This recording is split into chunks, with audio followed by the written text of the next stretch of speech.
Assalamualaikum warahmatullahi wabarakatuh. Kami dari kelompok 4 akan mempresentasikan hasil diskusi kelompok kami mengenai tantangan Pancasila pada masa Orde Baru. Adapun anggota dari kelompok 4 yaitu Fani Fauzia, Fradea Andarsa, Geo Fadli Nainggolan, Merdita Korea Ayu Putri, dan Nurul Fauzia. Langsung saja kepada Fradea Andarsa untuk membacakan materi pertama. Tantangan Pancasila pada masa Orde Baru. Pemerintahan masa Orde Baru berlangsung dari tahun 1966 sejak keluarnya Supersemar Surat Pemerintahan 11 Maret hingga turunnya Presiden Soeharto pada tahun 1998. Dalam masa pemerintahan ini, Presiden Soeharto berhasil meraih berbagai capaian, namun juga memiliki banyak kekurangan. Pada masa Orde Baru, Pancasila ditafsirkan penuh muatan politik untuk melanggengkan kekuasaan. Selain itu, penanaman nilai-nilai Pancasila juga dilakukan secara represif di semua jenjang pendidikan. Misalnya, pihak yang kritis terhadap pemerintahan Orde Baru dicap sebagai penentang Pancasila. Pemerintah Orde Baru melaksanakan program pedoman penghayatan dan pengamalan Pancasila, disingkat P4. Pada masa ini, P4 dianggap sebagai alat Orde Baru untuk menggalang dukungan dengan dalih program sosialisasi tentang pengamalan Pancasila dalam kehidupan bernegara. Akibatnya, pada masa awal reformasi, setelah jatuhnya pemerintahan Orde Baru, Presiden Soeharto.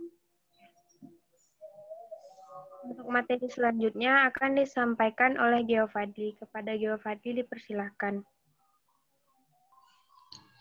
Selain itu, pada masa Orde Baru, semua organisasi, baik partai politik maupun organisasi keagamaan, harus menggunakan Pancasila sebagai asasnya.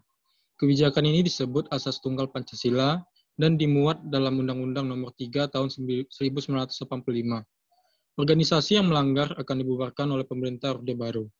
Tantangan bangsa Indonesia dalam menerapkan Pancasila sebagai dasar negara pada masa reformasi adalah tantangan dalam menurunnya rasa persatuan dan kesatuan antar warga bangsa, tantangan terhadap perkembangan dunia yang begitu sangat cepat, serta tantangan terhadap kondisi kehidupan yang serba bebas, seperti bebas berekspresi, bebas berorganisasi, bebas berbicara.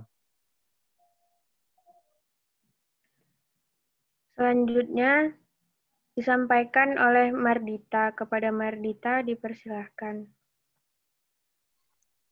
Selain itu, pada masa Orde Baru, Orde Baru adalah sebutan bagi masa kepemimpinan Presiden Soeharto yang lahir setelah Supersemar dikeluarkan. Orde Baru ini berlangsung dari tahun 1966 sampai tahun 1998. Dalam kurun waktu tersebut, Indonesia sebagai dasar negara mengalami perkembangan yang sangat pesat meskipun pada kenyataannya praktek kecurangan dalam pemerintahan juga tumbuh subur. Berikut adalah berperan hambatan dan tantangan yang dihadapi saat pemerintahan Orde Baru berlangsung. Yang pertama, Pancasila tidak dijalankan secara murni dan konsekuen. Justru pemerintahan Orde Baru ini dinilai sama otoriternya dengan Orde Lama.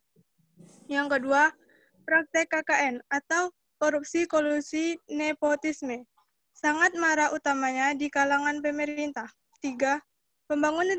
Pembangunan tidak merata yang memunculkannya kesenjangan di antara pusat dan daerah. Penyebabnya adalah karena kekayaan daerah disedot dan dialihkan ke pusat Jawa. Yang keempat, ketidakpuasan muncul di berbagai daerah yang menjadi bibit separatisme. Contohnya di Papua dan Aceh.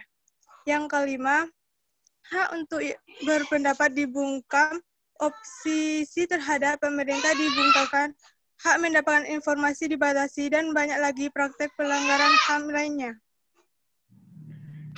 Materi terakhir akan disampaikan oleh Nurul. Kepada Nurul dipersilahkan.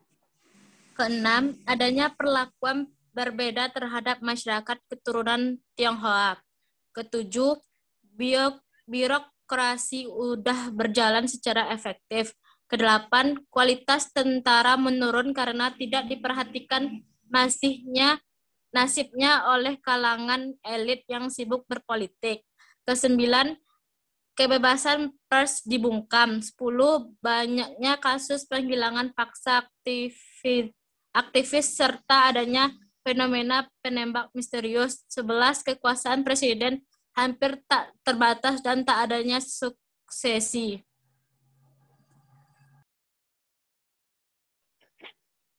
Baiklah, demikian hasil diskusi dari kelompok kami.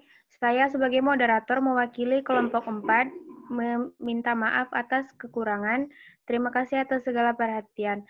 Kami akhiri dengan wabillahi taufiq wal hidayah. Assalamualaikum warahmatullahi wabarakatuh.